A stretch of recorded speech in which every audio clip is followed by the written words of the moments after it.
My husband let his family vote on whether I should lend them my savings. They smiled like it was fair.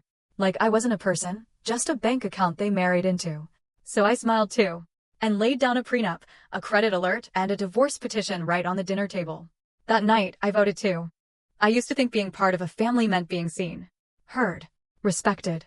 But when I said no to loaning $25,000 to my husband's cousin, they didn't talk to me. They voted on me. My husband said nothing. His hand went up last. Like that made it better. Majority rules, they said. So I ruled something of my own. They thought they could pressure me. What they didn't know was I'd been preparing. Quietly, carefully, and by the time they smiled and nodded and called it democratic, I was already 3 steps ahead, because I've learned something. When people show you how little they value your voice, you use it louder. And I did. I didn't grow up around Sunday dinners and family businesses. My parents divorced when I was 9. We moved a lot. Apartment to apartment.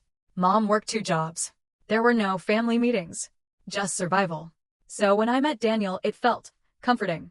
His world was orderly, predictable, tight-knit, maybe a little too tight, but he had structure, tradition. And for someone like me, who'd spent her life on the outside, that looked like love. Daniel's family ran a chain of nail salons across Orange County. Not big, not flashy, but solid. His mom handled the bookings and payroll. His uncle did repairs. His cousin Kevin. Well, Kevin floated. He helped when he felt like it. Mostly he was between ventures. He was always launching something. A sneaker resale biz. A frozen aside truck. A mobile lash extension app. And every single one of them crashed. Spectacularly. But somehow Kevin never took the fall. There was always an excuse. A lesson learned. And Daniel's mom would smile like he was just finding himself. Meanwhile, I kept my head down. I'm a surgical nurse. 12-hour shifts. Steady hands. I save. I plan. I don't gamble. Daniel and I had been married for 8 years. No kids. We were building towards something, or at least I thought we were. We'd paid off our condo last summer. Started a separate savings fund for a second property. It wasn't a mansion, but it was ours.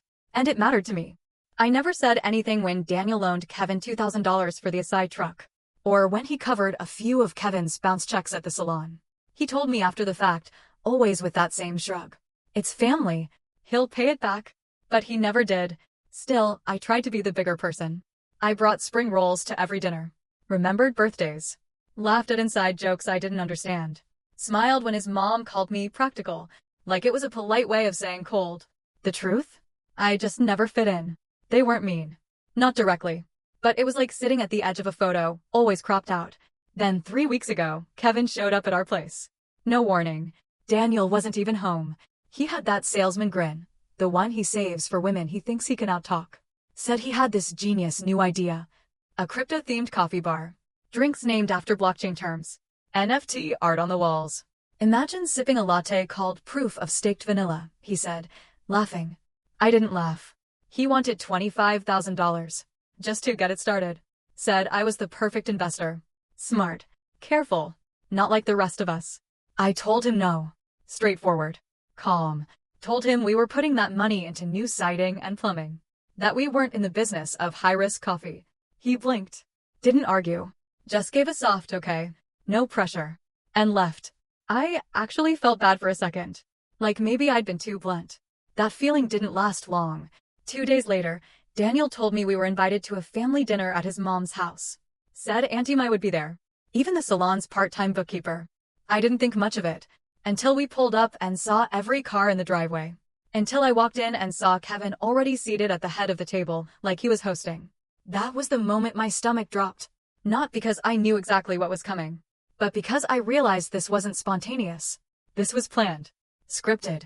And somewhere in that script, I was the obstacle they'd already decided how to remove. I walked in and every face turned toward me, smiling. Too much. That brittle kind of smile people wear when they're about to screw you over, but want you to think they're being kind.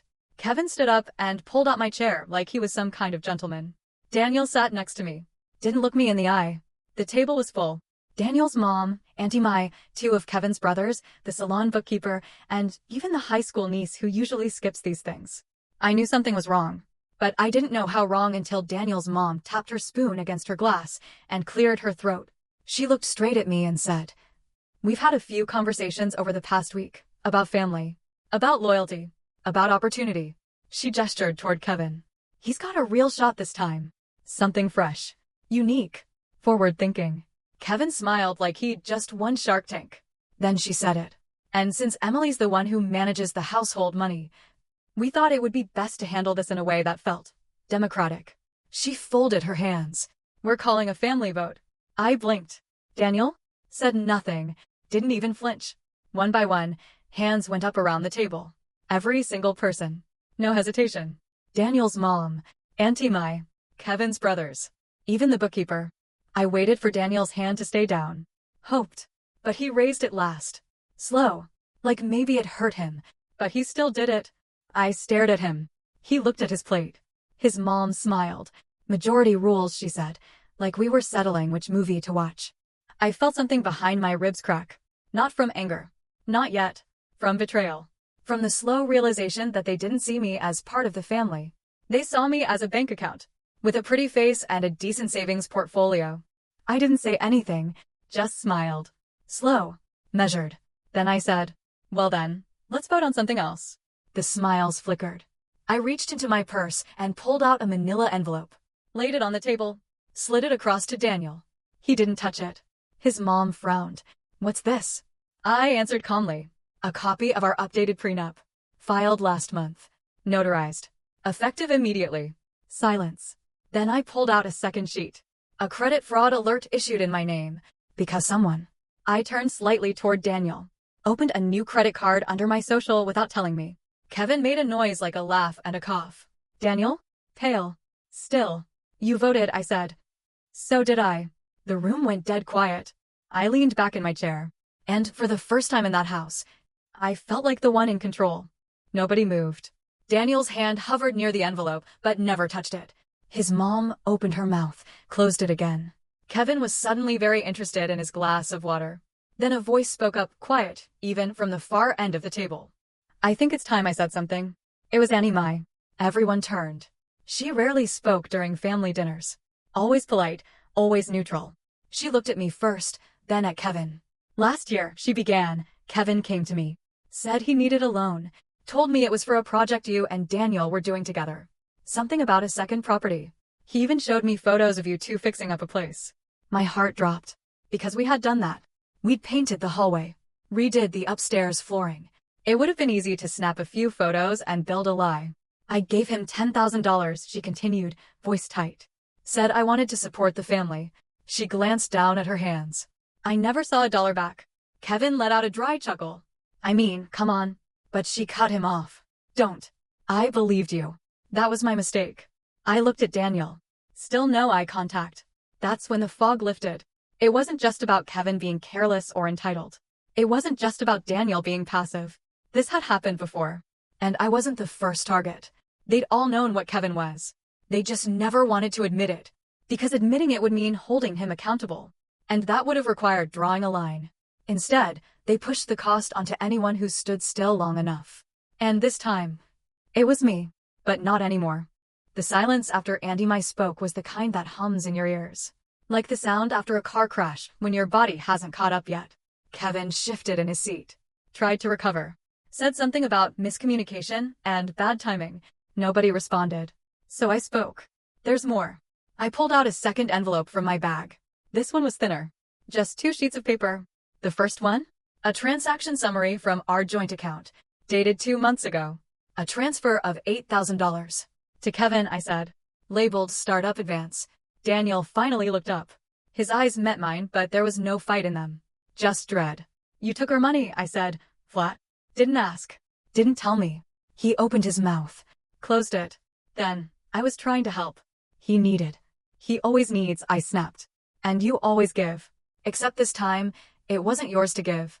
He looked at his mom, as if hoping she'd jump in. But she stared at her lap. Kevin sat back, arms crossed, like none of it mattered. Like it would all blow over in a week. So I gave him something he couldn't brush off. I also checked my credit report last week, I said. And guess what I found? A new credit card. Opened 2 months ago. Under my name. My social. My address. No charges. No alerts. Just sitting there. Now Daniel's had dropped. You set it up and never used it, so it wouldn't flag anything. But it was there, waiting, like a backup plan. I turned to the rest of the table. Tell me again who's reckless. Who's manipulating who? No one spoke. Auntie Mai folded her hands. Emily, I had no idea. I know, I said. That's why I brought proof. I handed her a copy of the transaction summary, another for the prenup, and one more for the credit alert. Kevin scoffed. You brought packets? What is this, court? I looked at him, smiled, just a little. No, Kevin. This is clarity. I stood. Let me make this simple. You voted. You thought that made it binding. But you were voting with someone else's money. My money. My name. My future. Daniel stood too, voice shaky. I didn't mean for it to go this far. I thought I could fix it before. Before I noticed? I finished for him. Before it became a problem for you? He didn't deny it. That was the moment it crystallized. Daniel wasn't just being passive. He wasn't being caught in the middle. He was in on it. Not just enabling, participating. Because helping Kevin bought him time. Bought him approval. Bought him silence. And I was the one footing the bill. Not anymore. I pulled out one last item, smaller than the others. A folded sheet of legal paper. I handed it to Daniel without a word. He unfolded it. Read the title. His face went slack. Divorce petition. Filed and signed. I looked at him, then at the table. You all thought this dinner was an ambush. It was. But not for me. Daniel stared at the divorce petition like it was written in a language he didn't speak. His lips moved. No sound. His mom reached for his arm, but he pulled back. I didn't sit down. I filed it yesterday, I said. After I confirmed the credit card. After I double-checked the account transfers. After I realized this wasn't about helping Kevin anymore. This was about covering your own lies. Kevin stood up suddenly, hands raised like he was the victim. This is ridiculous, he said. We're family. We do things together. Sometimes we help each other out. You lied to Auntie Mai, I cut in. You used our house photos to make it seem like Daniel and I were investing together. You forged context. You spun a story. And Daniel let you. I turned to him again. You opened a credit card in my name. Transferred money behind my back. Let them ambush me at a dinner table and said nothing. Daniel finally spoke. I didn't know how to stop it. You're so. He paused. Looked around the table. You always control everything. I just wanted to fix it before it got worse. There it was. Control. That word. He didn't see me as a partner. He saw me as a gatekeeper. An obstacle between him and whatever mess he wanted to clean up or hide. Auntie Mai broke the silence. There's something else, she said quietly. Something I didn't want to believe. She pulled out her phone. Opened a folder. Turned the screen toward me. Your mother called me last week, she said. Said Daniel and Kevin showed up at her place a few weeks ago. Said you were considering investing in Kevin's new business and wanted the family's help. They used your name. Your face. I blinked. They went to my parents? Daniel looked up, panicked. It was just a conversation. They didn't give us anything. I was trying to. You were trying to manipulate them. The way you manipulated everyone else. I felt something shift in the room. Daniel's mom looked away. Kevin rubbed the back of his neck. Even the niece, the one who usually scrolled through dinner, was looking at the floor. No one came to his defense. No one defended the vote. The silence wasn't protective anymore. It was ashamed. I took a breath. For years, I thought I was the outsider. The practical one. The woman who didn't get the inside jokes. I looked around the table. But I see it now. I wasn't left out. I was being circled. Isolated. So that when you needed something, you'd already softened the ground. I looked back at Daniel. You didn't stumble into this. You built it. With him. With them. You chose your side long before tonight. He swallowed hard. I didn't mean to. You did, I said. And this time, no one argued. I didn't wait for Daniel to respond. There was nothing left to say. Not after that. I picked up my purse, slid the remaining papers back into the envelope, turned toward the door. Daniel moved like he was going to follow me. I stopped, held up a hand. Don't. He froze. His mouth opened, then closed again. I looked around the room one last time, at the faces that once smiled like I was part of something. Now, just masks slipping. No one said a word. Not Kevin. Not Daniel's mom. Not even Auntie Mai, who now looked more tired than angry. Like she'd seen this story before too many times and was just sad it ended the same way. I walked out of the house into the night air. It was cooler than I expected. Sharp. Bracing. And, for the first time in years, I could breathe. I checked into a small hotel near the hospital where I worked. One of those roadside places with dim lights and thin walls. But the sheets were clean. The room was mine. I didn't cry that night. Not because I wasn't hurt, but because I'd already cried, silently, for years. I didn't need more grief. I needed air, distance, a line between me and all of them. The next morning, I woke up to a dozen missed calls from Daniel. 2 voicemails. One started with "I don't know what happened," and ended with "Please come home." I didn't listen to the second one. That afternoon, I got a message from Auntie Mai. She said she'd found more documents. Emails from Daniel's mom to a loan officer, co-signing a business loan for Kevin. A loan taken out in Daniel's name. It was already in default. Turns out the whole family vote wasn't about helping Kevin. It was about protecting themselves. About consolidating liability. Spreading the fallout across everyone else. So no one had to take the full hit. And if I'd said yes that night, if I'd nodded and smiled and signed the check, I would have become their shield. Their scapegoat. Their next lesson learned. But I didn't. I drew the line. Daniel tried to text me again a few days later. Said we could talk. Said it didn't have to end this way. But he was wrong. It had already ended. He just hadn't noticed. I called my lawyer that Friday. Moved forward with everything. The prenup update meant no drawn-out negotiations. No splitting the condo. No dragging each other through months of back and forth. It was clean. Simple. Final. And for the first time since marrying into that family, I felt like I actually owned something that was mine. My future. It could have ended there. But it didn't. Because a week later, I got another message. Not from Daniel. Not from his mom. But from Kevin's ex, someone I'd only met once at a New Year's dinner 2 years ago. She said she'd seen the fallout. Heard about the divorce. She wrote, "I know I'm a stranger, but I think you deserve to know something. We met at a coffee shop. Neutral ground." She looked tired. Not sad, just done. She told me Kevin had pulled the same trick on her. Business idea. Soft pitch. Family involvement. Except in her case, he'd used her credit to fund a mobile manicure truck that never even got registered. He opened accounts. Burned her name. Left her with over $12,000 in debt. She showed me the paperwork. Bank records. Emails. Even a voicemail from Daniel asking her to keep things quiet for the family's sake. That stopped me cold. Daniel knew. Not just about Kevin's schemes. He'd helped sweep them under the rug more than once. He hadn't just turned a blind eye. He was the one dimming the lights. That night, I sat alone in my hotel room. Not crying. Just staring. Not at Daniel. Not at Kevin. But at the version of myself that used to believe loyalty meant silence. That family meant forgiveness. That marriage meant endurance, no matter the weight. But now I know better. Sometimes family is just another word for who benefits. Sometimes loyalty is weaponized. Sometimes silence is the rope they use to tie you to the fire. And sometimes, walking away isn't weakness. It's clarity. Daniel never responded to the legal notice. Kevin disappeared from social media. Rumor is he's working under a fake LLC in Nevada. His mom stopped calling. The salon was sold 2 months later. As for me, I moved across town. Got a smaller place. Closer to the hospital. Quieter.